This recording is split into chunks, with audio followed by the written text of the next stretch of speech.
American senate में Russia पर नए और कड़े प्रतिबंध लगाने वाले एक बड़े बिल को भारी बहुमत से पास कर दिया गया है। बिल में उन देशों पर 100% तक टैरिफ लगाने का रास्ता खोला गया है जो रूस से बड़ी मात्रा में तेल और गैस खरीदते हैं। यानी निशाने पर सीधे तो रूस है, लेकिन भारत और चीन जैसे देश इस कानून की जद में आ सकते हैं। सीनेट में 86 सांसदों ने पक्ष में वोट किया, जबकि 11 सांसद इस बिल के विरोध में थे।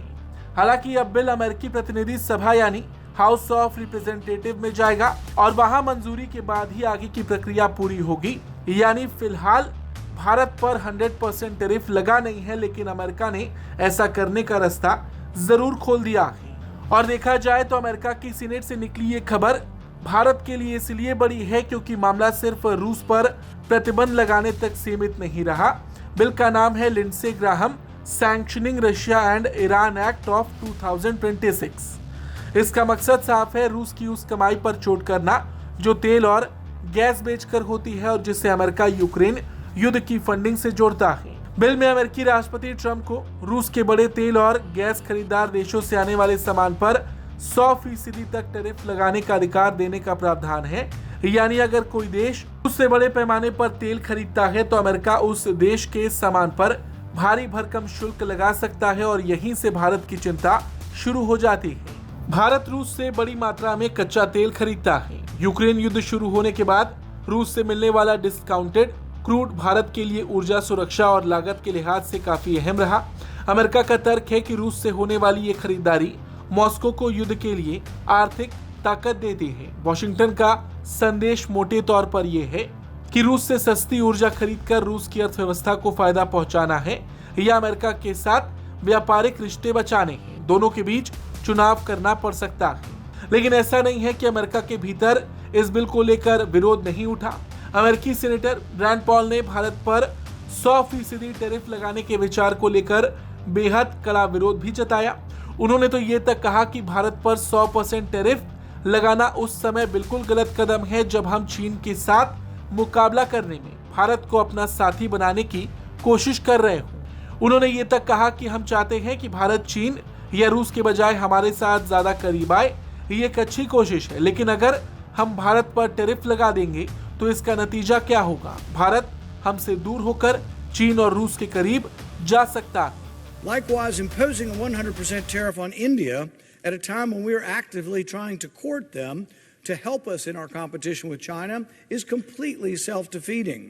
Ryan Young with the Competitive Enterprise Institute worries that imposing tariffs on India will alienate one of the most important strategic partners in Asia and a potential counterweight to China. So as we try to get India to be more aligned with us instead of with China or Russia, admirable goals, we put tariffs on India, and what does that do? It pushes them more towards China and more towards Russia. It is imposing a 100% tariff on all goods imported from countries like China and India is the economic equivalent of shooting ourselves in the foot. Middle and low-income Americans enjoy a higher quality of life when they have more purchasing power for everyday necessities.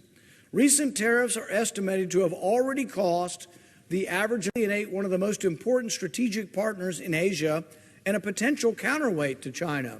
So as we try to get India to be more aligned with us instead of with China or Russia, admirable goals, we put tariffs on India, and what does that do? It pushes them more towards China and more towards Russia. खैर US senate में 86 सांसदों ने इस bill के पक्ष में vote दिया और जिन 11 सांसदों ने इसका विरोध किया उनका तर्क यही है कि अगर भारत पर टैरिफ लगा दिया जाएगा तो भारत अमेरिका से दूर हो जाएगा और रूस और चीन से और करीब हो जाएगा। अब समझते हैं कि इस बिल में क्या है। देखिए, रूस से जुड़े प्रावधानों के तहत रूसी अधिकारियों, वित्तीय संस्थानों और रूस की प्रतिबंधों से बचने में मदद करने वाले नेटवर्क पर कार्रवाई का रास्ता मजबूत किया गया है।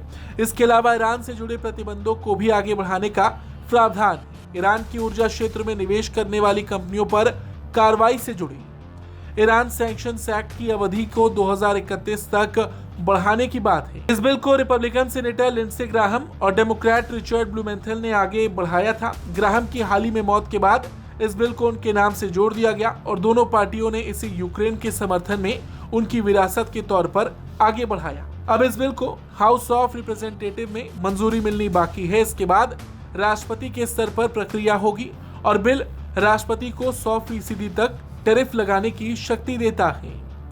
यानी ये जरूरी नहीं है कि हर स्थिति में तुरंत 100% टैरिफ लागू हो जाए, लेकिन भारत के लिए खतरा इसलिए गंभीर है क्योंकि अगर ये कानून लागू होता है और ट्रंप प्रशासन इसका इस्तेमाल करता है तो अमेरिकी बाजार में भारतीय सामान की कीमत अचानक बहुत ज्यादा बढ़ जाएगी। और क्योंकि ट्रंप लंबे वक्त से भारत पर दबाव बना रहे हैं तो इस बिल को भी जल्द से जल्द लागू किया जाएगा। और क्योंकि ये सब कुछ रूस के चलते हो रहा है तो यहाँ पर हम आपको एक और बात बता दें, पहले रूस भारत के लिए कोई बड़ा तेल सप्लायर नहीं था। 2021 में भारत के कुल क्रूड आयात में रूस की हिस्सेदारी सिर्फ करीब 2.5% थी। रूस ने यूक्रेन पर हमला किया, अमेरिका और यूरोप ने रूस पर कई आर्थिक प्रतिबंध लगाए और पश्चिमी खरीदारों ने रूसी तेल से दूरी बनानी शुरू की।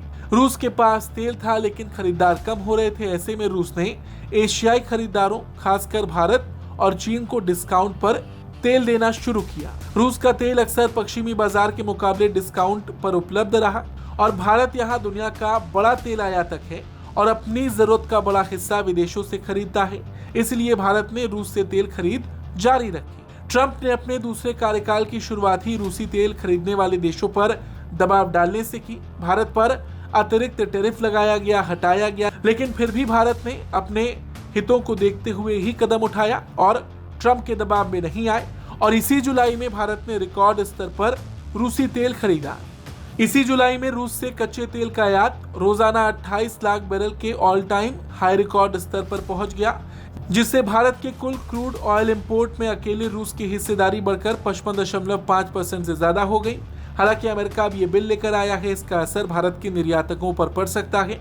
दूसरी तरफ अमेरिका में भी महंगे आयात का असर वहां के कारोबार और उपभोक्ताओं पर पड़ने की आशंका है और यही वजह है कि अमेरिका में कुछ डेमोक्रेट सांसद राष्ट्रपति को इतनी व्यापक टैरिफ शक्तियां देने पर सवाल उठा रहे हैं। कुल मिलाकर कहानी सिर्फ रूस बनाम अमेरिका की नहीं है, इसमें बीच में भारत भी खड़ा है। अमेरिका रूस की तेल कमाई को रोकना चाहता है, भारत अपनी ऊर्जा जरूरत के लिए रूस से तेल खरीदना जारी रखना चाहता है और इसी बीच अमेरिका भारत को चीन के मुकाबले अपने रणनीतिक साझेदार के रूप में देखना भी चाहता है। अब अगली नजर अमेरिकी प्रतिनिधि सभा पर होगी।